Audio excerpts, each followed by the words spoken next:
Hi, I'm Lori Smetanka with the National Consumer Voice for Quality Long-Term Care, and welcome to today's episode of Pursuing Quality Long-Term Care, our podcast.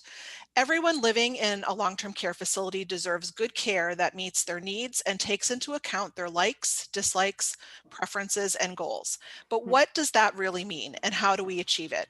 Well, today we're talking with Sonya Barsness, who's going to help us figure that out. Sonya is a Masters-prepared Gerontologist with 25 years of experience in aging, primarily in dementia care and long-term care.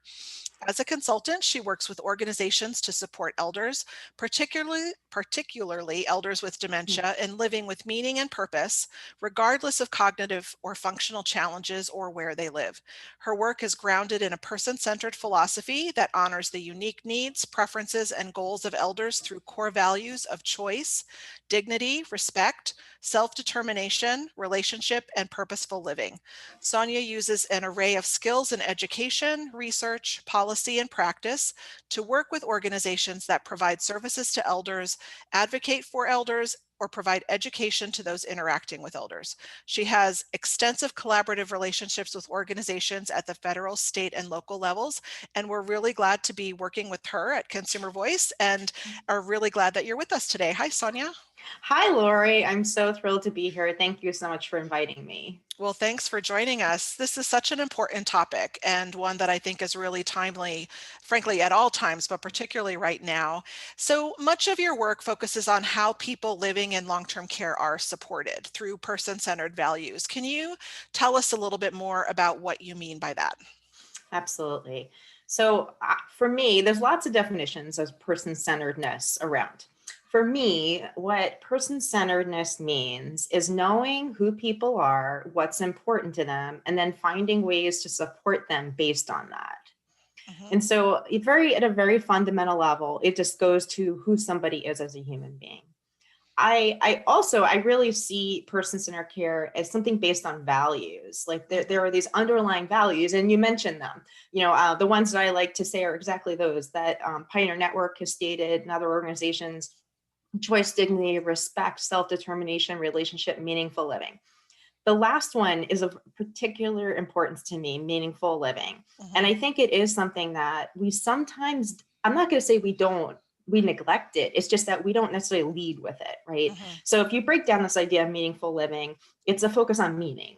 What's important to people, how do they want to live their life? This is central to us as human beings. And the other part of that is living.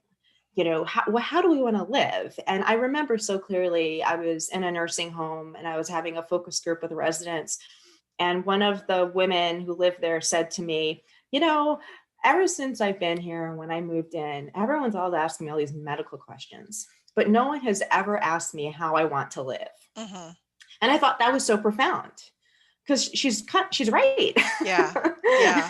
So that's what person-centeredness is to me. Yeah, well, and it's so important because when you hear people talk about going to a nursing home or needing to go to a nursing home, they feel it with dread. They think that they're giving up their lives, that they're just, the kind of the perception is that you go to a nursing home to die, that you don't have choice, or things that are important to you don't mean anything anymore. And it shouldn't be that way. That's not what meaningful living is, and that's not what life in a long-term care facility should be like.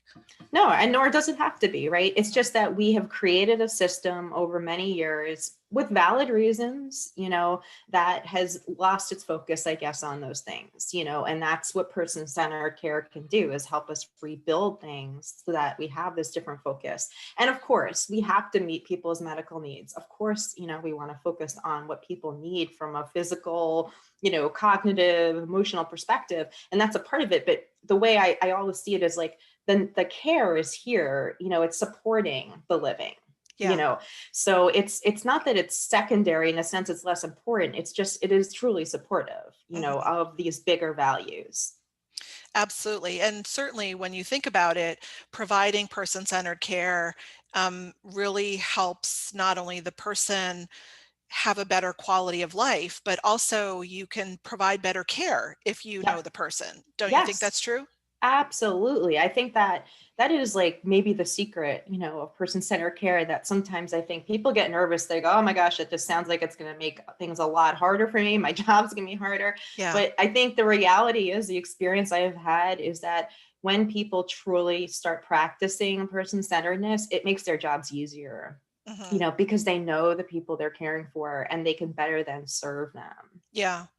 I was thinking, in terms of like examples of person-centered care, and one that we often hear a lot about is letting a person wake up or go to bed on their own, like so not, going in at 6 or 5 in the morning to wake them up. And I know myself, if I'm woken up before I'm ready to get up, I am really cranky. So, Yes, yeah. exactly. So what I are some totally other agree. examples of person-centered care that, that you find can be provided for people? So I think there are so many small and big examples. So I think it's everything like that. It's kind of like the small everyday things, like somebody eating what they want to eat when they want to eat it. And also not eating what they don't want to eat, Hmm. Yeah. having that choice to be able to do that. And that's okay. I think it's sitting with a person sometimes for 5 minutes because that person's lonely or scared. I think it's knowing, that a person with dementia was a nurse for 45 years in the same hospital and delivered thousands of babies. Hmm. I think it's, knowing, it's about supporting a person, that their day is driven by what's important to them, meaning like that first cup of coffee, that so many of us relish, right? Having Yeah. maybe having that cup in silence, and maybe watching the birds or whatever is important to you, listening to your favorite music, rather than a day that's driven by the needs and preferences of the organization or the people who work in it. Hmm. I think that's person-centered care.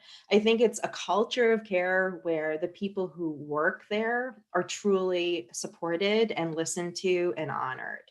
And that is equally as important. That is person-centered care too. It's about knowing the team, understanding what they need, understanding what's not going well, and Hmm. helping them to achieve that. I think, the word that always comes to mind with person-centered care is community, actually, Mm. because I think you have to have a community in order for it to happen. And I remember another resident said to me once, community is a place to be whole. And to me, that is one of the best definitions of person-centered care I've Hmm. ever heard. Hmm. Yeah, that's awesome. When you think about, oftentimes when we think about person-centered care, we think about, the person kind of directing what they want, telling you what it is that they Mhm. want, what their likes and dislikes are. But, a lot of people living in long-term care facilities have dementia. And you referenced that just a minute ago, Mhm. knowing the life of a person or the background or the preferences of a Mhm. person with dementia. Could you talk about a little bit more about that and the importance of person-centered care, including for people with dementia? Absolutely. Yeah, I think person-centered care is particularly important for people with dementia because in many cases it may be difficult for a person with dementia to tell their story to us in entirety. And so when we know them, when we know who they are now, who they've been, their life story, what's important to them, we can better support them. If we don't know them, then what happens is we get into a position where we might be trying to support a person in a way that actually is not meeting their needs. Hmm. And they will tell us through their expressions, they will tell us that that's not what they want. Hmm. And of course, we call that behaviors or, behavioral psychological symptoms of dementia and all these different things. But the reality is that is, to me, kind of a symptom, that perhaps there's a disconnect, between what this person really needs and what we're giving them. And Hmm. I think person-centered care is sort of the antidote to that. I mean, it's the way that we can better serve people with dementia. And it's the way that we can kind of see the way a person acts is different too. It's a way of us understanding a person. Like, if we know that a person with dementia grew up with 6 sisters, and that might help explain why every night she's going to try to sleep with other female residents. And so in a person-centered framework, we would look at that and go, okay, what's happening? Why is she doing this? And then we would try to think of a way that we can meet her need, which her need is connection, her need is identity, it's all these, comfort maybe. Hmm. So I think that's how person-centered care really, really helps us with people with dementia. Hmm. Absolutely. So knowing, what the person's history is can really help you provide better care Yeah, and meet the innate needs that the person has, which yeah, then often prevents some of the struggles that unfortunately we absolutely. see that are too often addressed in, ways that we don't always find appropriate. So Absolutely. yeah, this is Yeah, really important. Go yeah, ahead. it's so important. No, I'm sorry. I mean, I think it's, when you kind of think about it too. So what, again, going back to person-centeredness is about knowing who someone is, what's important to them. So when we don't practice person-centered care with people with dementia, what happens is that we see the diagnosis and we don't see the person, right? And then we see them as medical problems, not, Mhm. persons with needs. And so that does lead us down this whole different path of how we support the person that is not really helping anybody. It's not Mhm. effective. And as a care partner, it's awful, to not be able to support a person in the way that you want. Right. So it I think it puts care partners in really bad positions of not having the information they need about a person when we don't practice person-centeredness. Mhm. Yeah, the whole concept of person-centered care is one that, our organization has been supportive of, forever from the Mhm. very Yep. beginning of Yep. the time. And one of our former executive directors, Alice Hett, had created a Mhm. document that we still have on our website now called, excuse me, My Personal Directions, which is Yes. a great tool that people can just download and fill out. And it just asks some simple questions about how do you like to spend your Yeah. mornings, or what is important to you, or what's your favorite song, or just some different things that could help someone really know a little bit more about you. Because not only is it, I think, providing good care for the person, but it's also, when you find things that are innate in that person, it helps in calming them down if they are Yes. distressed or having problems that day or challenges that day.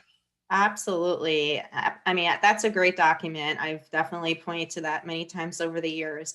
And I know another great document, Karen Stobie had created, it's called About Me, and I'm sure she'd be happy to share it too on the site if it's not already there. And it's similar. It just talks about who a person is. It's for not just people with dementia, it's for anybody. Sure. And it tells us about who they are. Even things like what's your pet peeve, what makes you angry, which is like such a helpful small bit of information that we might not think to always gather from someone. It's not necessarily something that the MDS is collecting, so Right. it's just kind of a great companion, I think, that really helps us. No, absolutely. Folks can get the My Personal Directions document on our website at www.theconsumervoice.org, and we'll get in touch with Karen too to Okay. see if we can link to her Oh, good. document as well, and have it there. That would be great for folks that are listening today. Mhm. So can you talk a little bit about like what some of the supports might be for providing person-centered care, or that might be needed for a person? Absolutely. So there are systems in general that need to be in place, I think, in order for person-centered care to happen. I think that, maybe fundamentally, of course, getting to know a person, knowing who a person is, understanding. But I think, in the complex systems of long-term care that we operate in, you need systems in order for these things to really be deep and sustainable. And so I think I like to a lot of times point to the practices that Barbara Frank and Kathy Brady have worked on, their foundational practices of relational coordination, as they're called. Mhm. And they're just fundamental practices that really every nursing home, every assisted living can use, that they have this basic level of infrastructure so that they can communicate with each other and provide person-centered care. And so there are things like consistent staffing, the same staff working with the same residents whenever they are there. And that is so fundamental to knowing a person. I mean, Mhm. the only way you can develop a relationship with someone is to actually spend time with them, right? So that is foundational. It also contributes to the stability of the organization overall. Like huddles or other types of communication systems that allow people who work in nursing homes and assisted living to regularly talk to each other, share information. Like I always say, like if you find out something about a resident, it's not as helpful if you're the only one that knows it, you Mhm. know? And so, I mean, I think that's, we struggle with that in long-term care. Communication is such a challenge, but it's so foundational to person-centered care. If we don't do something to work on communication systems, I think it becomes really difficult actually for person-centered care to kind of stick. Mhm. Um, So then what else? I was writing notes here. I think there is a reality that there needs to be enough staff, Yeah. working in a nursing home, right? I mean, I can't say there's a magic number in my head. I can't say that I would necessarily point to one, but I think we can all agree. I mean, I've been in nursing homes where if you have one CNA that's taking care of 18 to 20 residents with Hmm. high needs, it's not possible to really spend time with those residents or get to know them or meet their needs fully. Right.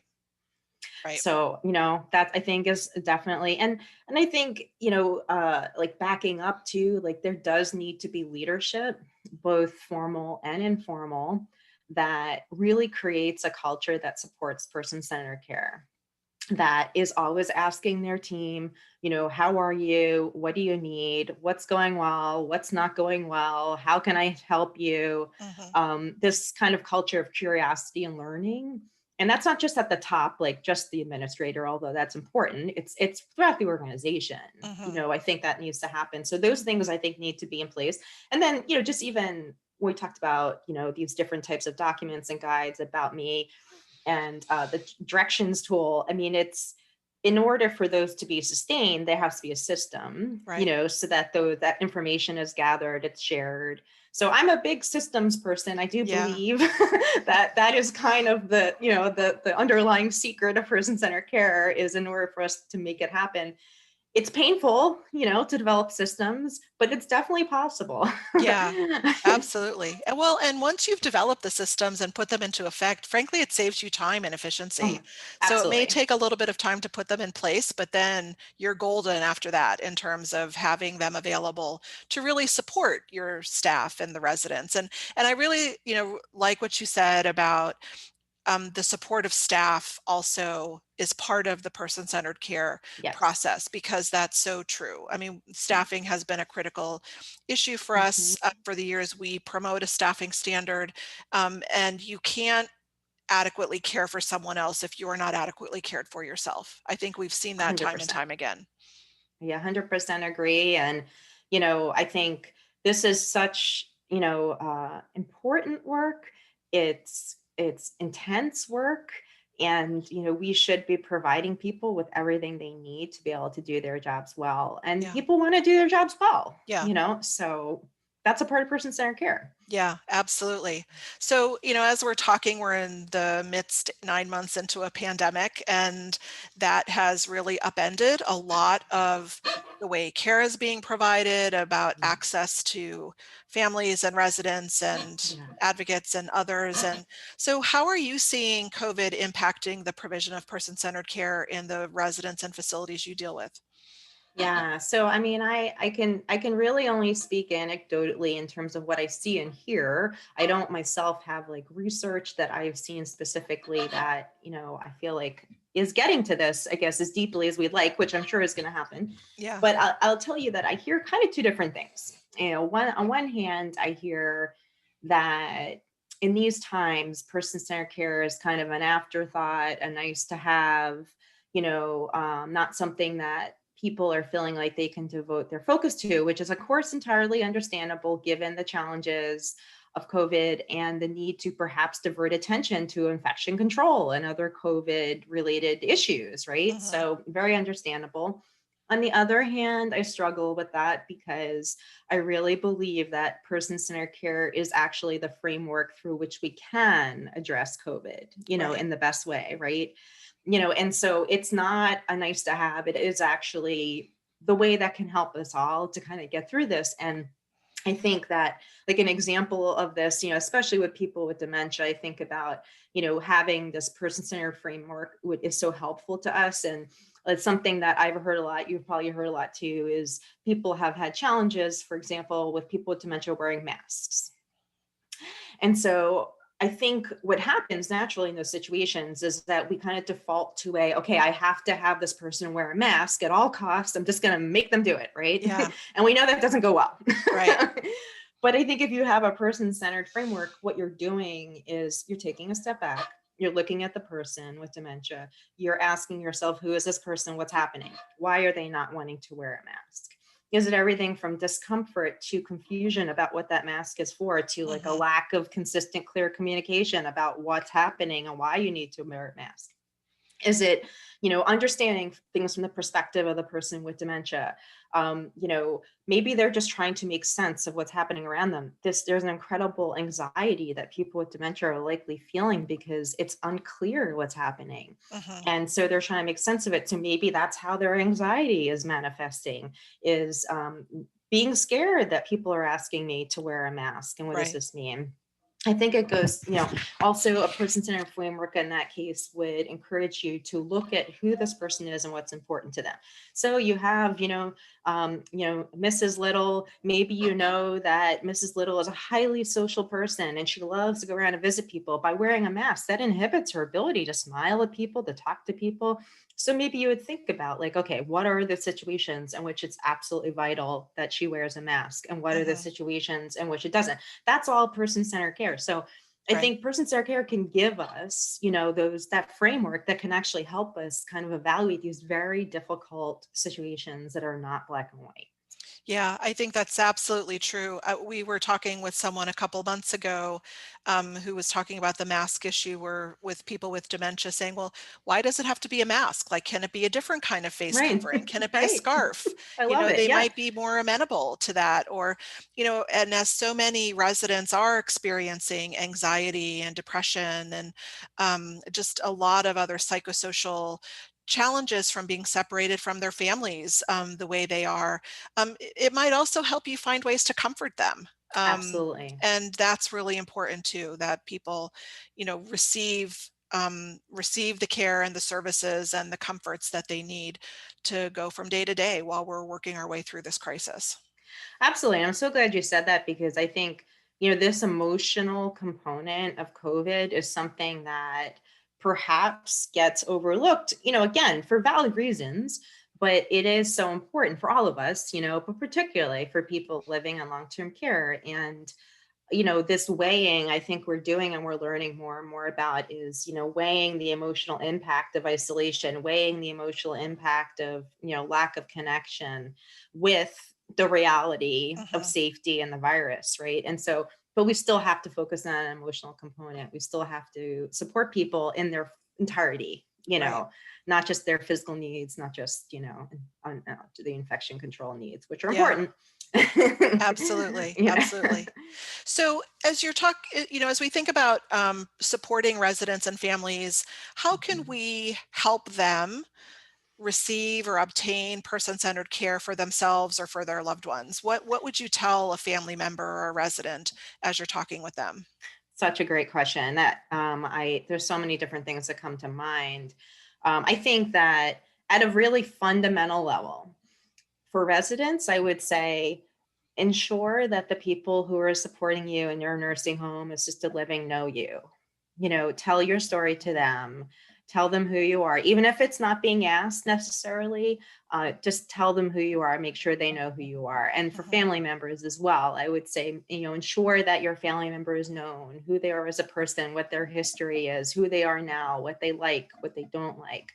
I think families and residents, you play such an important role in doing that. And so not to assume that is not important, because that Mhm. is vitally important. And so even if it's not actively sought out, that is also modeling the importance of that. So I think that's extremely important. I also like in terms of larger systemic change, I do think that it's important for residents and families to be at the table, as an organization is perhaps trying to become more person-centered, or maybe Mhm. is not person-centered, that it's important that residents and families find ways to share how important that is to them and what that means to them. And so that means maybe residents and families do need to kind of become more knowledgeable even about what person-centered care is. I know Mhm. Consumer Voice has great materials on that, Pioneer Network, Eden Alternative, Greenhouse Projects, lots of free and great information that really Mhm. talks about what that means. And that way you can speak the language, and you can even model the language. Mhm. So if someone calls you a dementia patient, you can explain why that's offensive. Yeah. Right. So I think that's a really big part of it. I do feel like that it is possible to talk to leadership as well about the need to perhaps become more person-centered. I think the more that families and residents speak out about that and that is what they would like to see, I feel like that it's a working relationship then, that people can come together and recognize that they have shared goals and interests, and that Right. person-centered care actually can help them accomplish that. So I think if those things are done in the spirit of listening and understanding, Mhm. that it can be very successful actually. So I think people can advocate for themselves absolutely on almost every level. Mhm. Yeah, which is, I think, just a great point for families who are looking for what they can do to support residents and for residents themselves as they're looking to get better care, better quality of life, and to support themselves, to be empowered to advocate for themselves also. Absolutely. Yeah.